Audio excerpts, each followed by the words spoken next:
We want to take you back to the second half of that Project Veritas report. Take a listen. Bob Creamer founded Democracy Partners in 2011.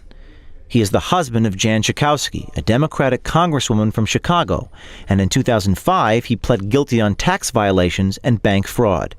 He was convicted and sentenced to 5 months in prison and 11 months of house arrest.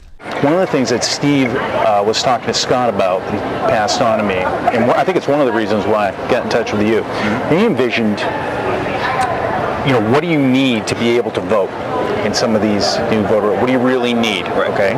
What makes you a citizen? Yeah. And if you look at that checklist, it's an ID card of any kind that shows you who you are. Right. And a pay stub that shows you're getting paid at a local address someplace. I mean, to get registered.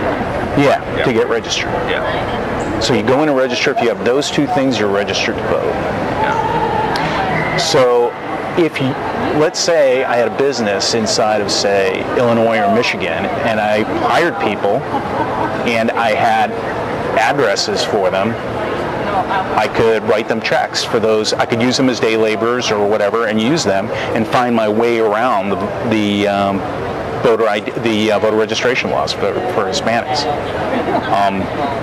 That's one thing. I'm actually, that idea, when he gave it to me, I was like, that sounds like something we could register huge numbers of people that way. Well, that kind of thing kind of stuck in my craw when he mentioned it to me. All right, let me, on that front, I'm going to write down these options. Let me see if I can chat with the people who are most involved in Hispanic voter registration. Okay.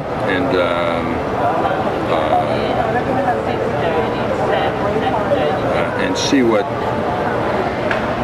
their thoughts are. I mean, there are a couple of different organizations that's their big trick. Okay, yeah, if you know folks that you can put me in touch with, what if I, We'll help you do this. I mean, this is very important, this stuff. Turnout is huge. Because Bob Creamer is diabolical, and I love him for it. Yeah. I've learned so much from that man over the last 20 years, I can't even tell you. And he calls me to be his firefighter a lot of the time, because there are people who, in our movement, who will not do what it takes to get done, and I am not that person. I'm the one they send when everything is gone to So he spends a lot of time on the phone with my boss, actually, like asking for me to go places that I don't go. We had our donor set up a second meeting with Bob Creamer to see how he could help put this voter fraud plan into motion.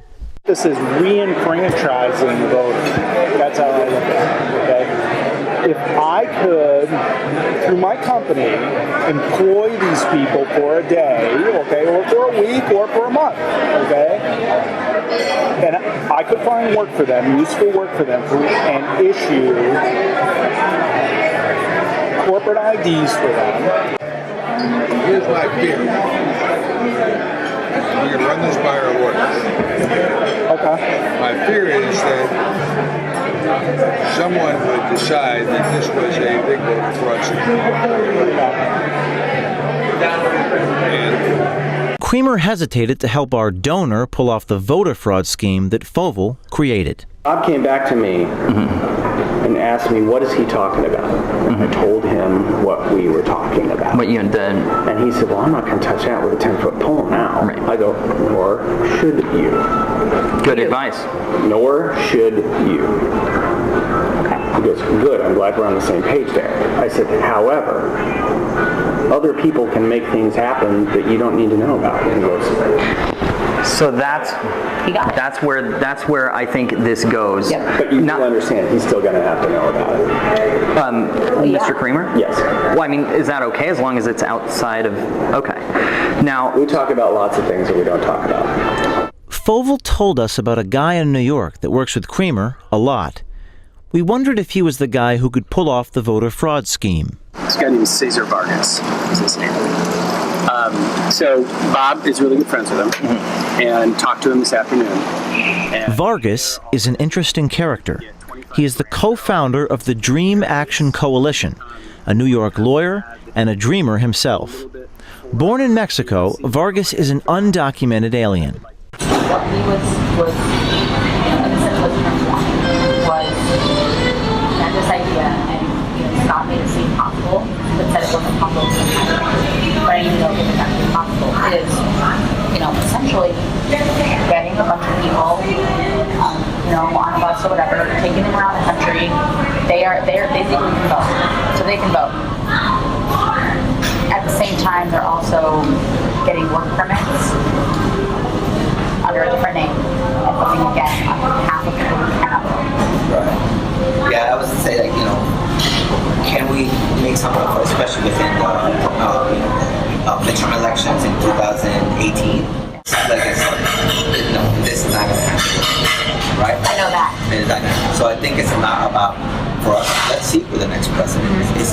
If it's Donald Trump, it even makes more sense. The issue would be even more incredible and much more opportunity for us to jump into this. Right. If it's Secretary Clinton, the voting ID laws are loosened, and we have much more opportunity for people to vote, and we have immigration reform, it's not going to be as significant, right? If we cross the bridge, can I count on that possibly help us do that? Yeah, no, absolutely. Count me in. And you don't go off and tell these conversations to anybody. No. Because this is no, absolutely. As an activist, do we want to do this? Do we want to take a chance? Let's talk about it. We have to do a better job of making our people do what they're supposed to do. Not asking them, making them, not expecting them and taking them for granted, but being out of them and making them like voters. Yeah. America, our series of videos from this investigation will continue up until the election. People ask me, James, what can I do? Here's what you can do. Send this video to every single person you know. Demand the mainstream media play these tapes. Email the journalists. Tweet at the journalists. And remember, the truth is dangerous, especially when it challenges those in power.